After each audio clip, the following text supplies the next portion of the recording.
Today is our opportunity to celebrate our progress and design a conversation for the challenges of the future. Many people who don't come to this summit misunderstand what it is.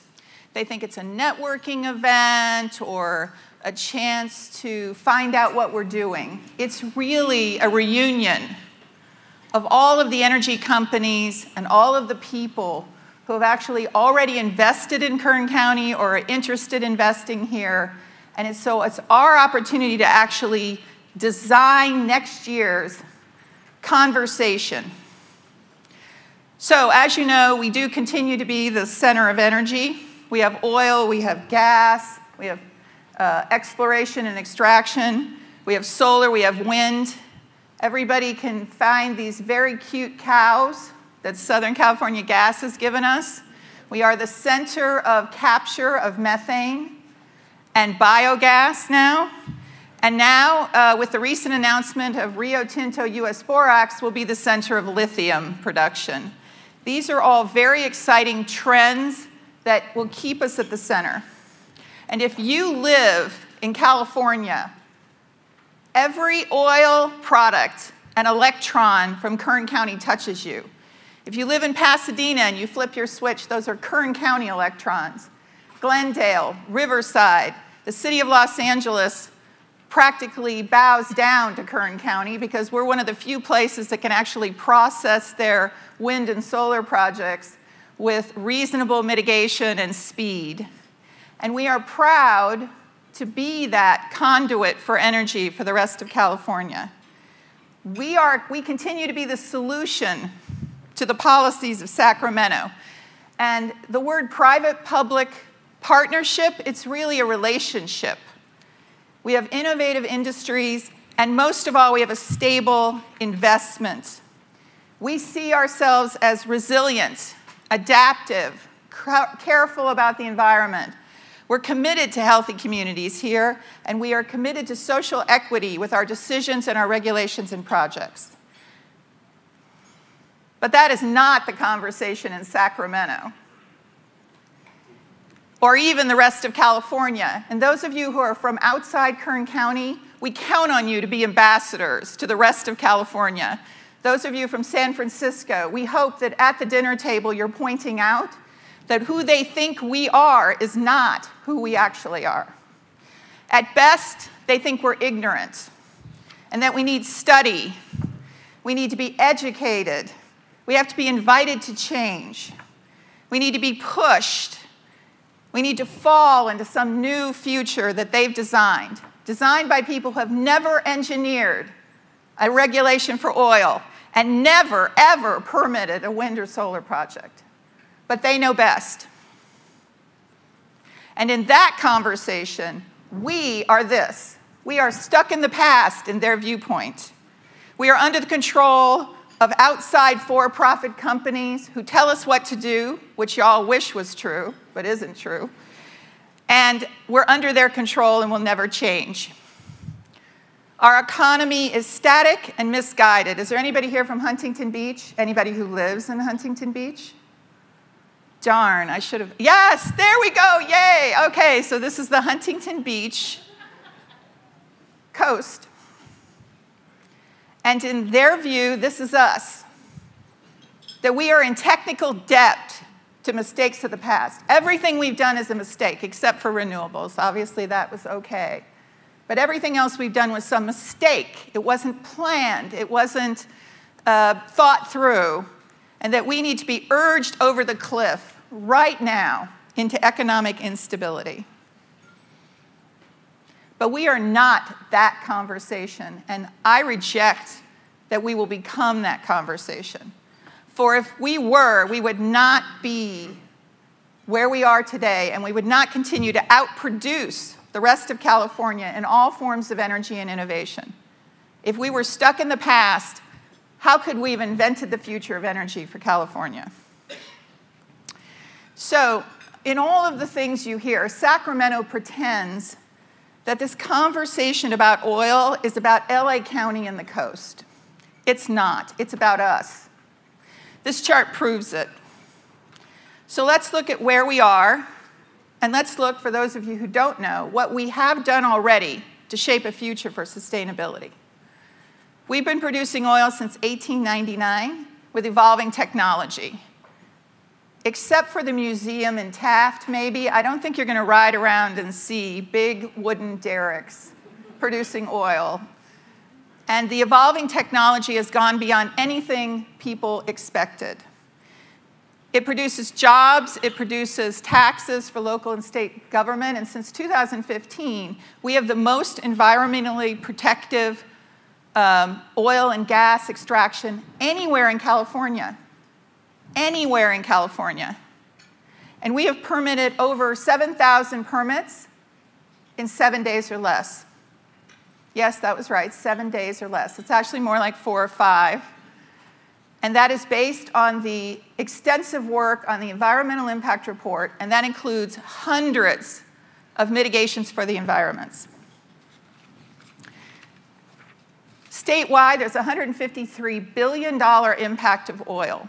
It may be nice to say that we're going to make that go away, and we are a big economy and we can absorb it, but I think this is a number that people need to absorb. And then there are the smaller numbers, which for Kern County are important. These are all the mitigations that have been paid by the oil industry in Kern County.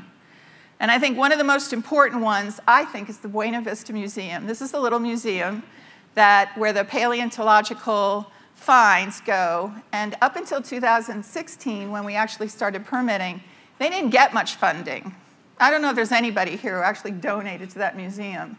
And because of the mitigation impacts of hydraulic fracturing as it drills down into the lower depths and sometimes goes through these paleontological, there is a mitigation fee.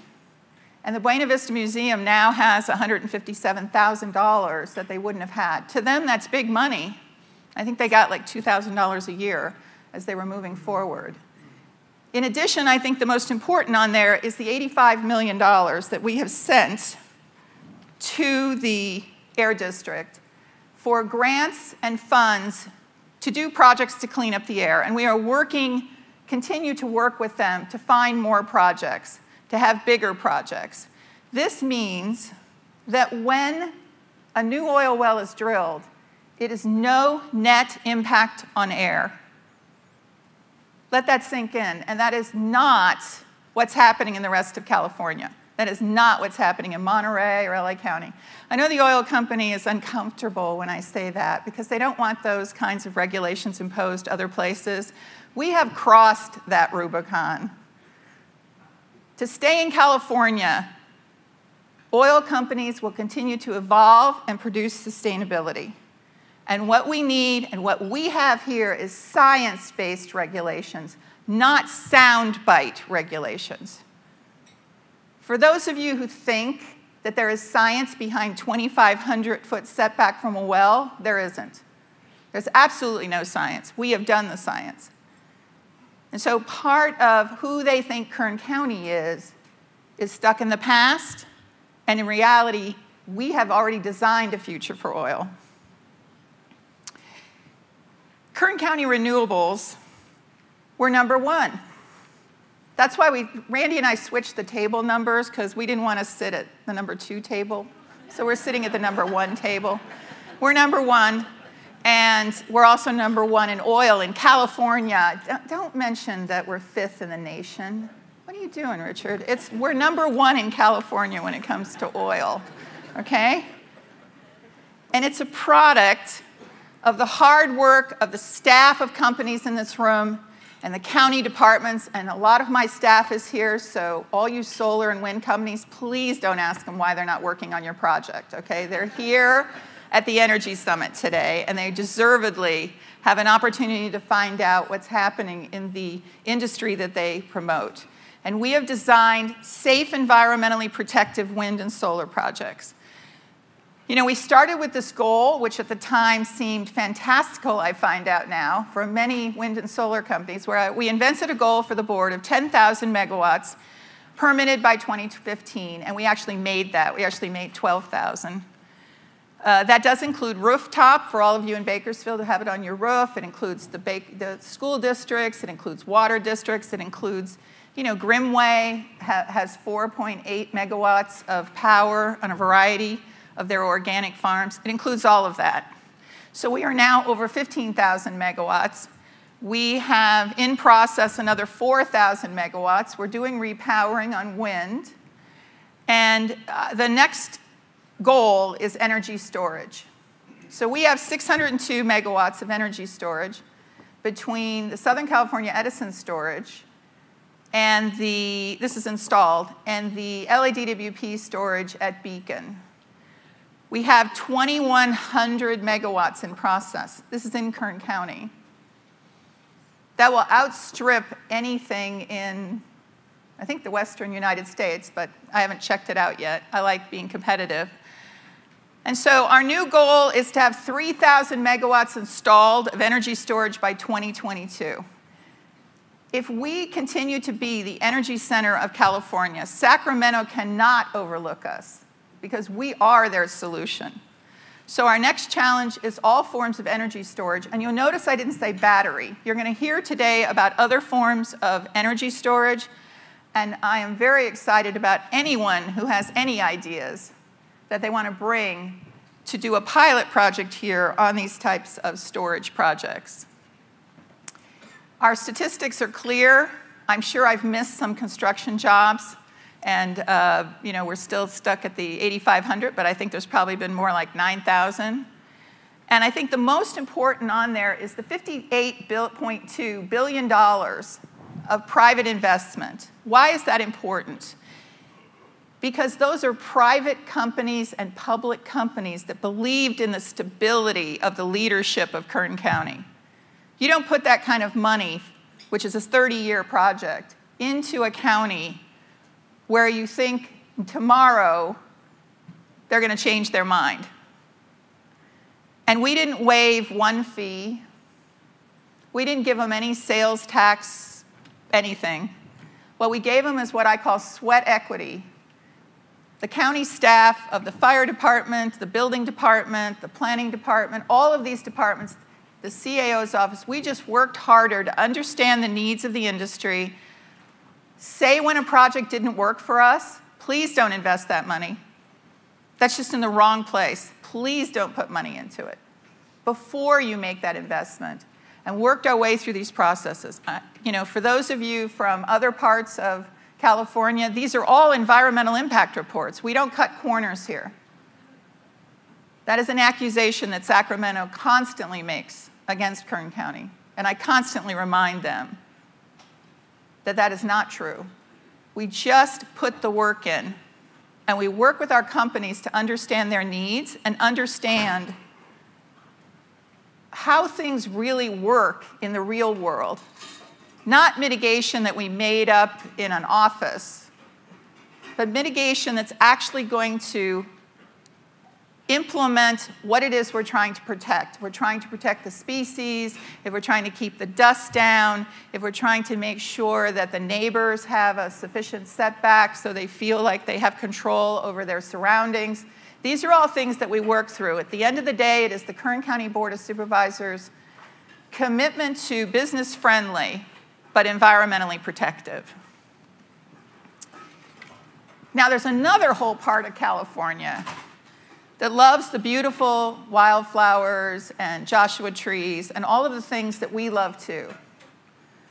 But being a drive-through wildlife refuge on the way to Burning Man is not going to have Kern County be able to keep our libraries open or keep our no-kill shelter continuing to have success or take care of our mental health services for our homeless or even provide a house for you to buy, your first house.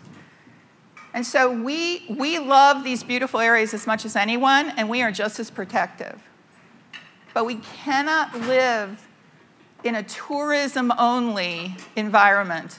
We are too big, for one thing. For those who like statistics, we are bigger than the state of Massachusetts if you don't count the water. That's how big the county is. We're as big as a state. And so our economy cannot exist. We love tourism and we support it, but we cannot exist on that.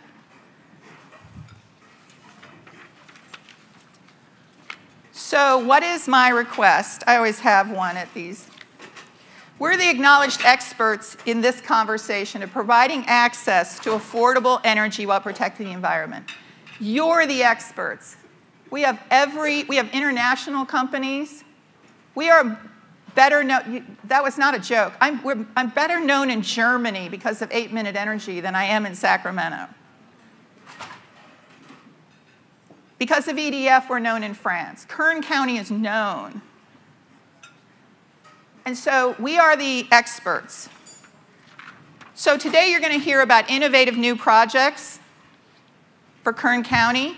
You're going to hear about some people who are saying, why don't we do this?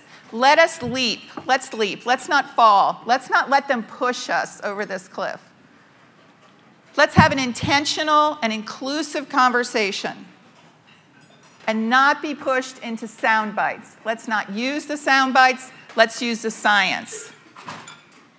And I want to personally thank all of the people in this industry, everyone from the consultants who turn in the applications to especially the financiers who feel confident about putting billions in, all the way to the construction trades, the unions and others who have kept their word about creating apprenticeship programs. We started with a requirement for 25% local hire. Now it's 50. We have almost 75 to 80% local hire on all of our projects because of that partnership. So I personally want to thank all of you. I have done nothing. I am merely the government roadblock and speed bump that has tried to find a balance for our communities between your investments, your projects, and the community goals. And I think we've done that. And I want to thank you for your investment, and I want to thank you for the opportunity.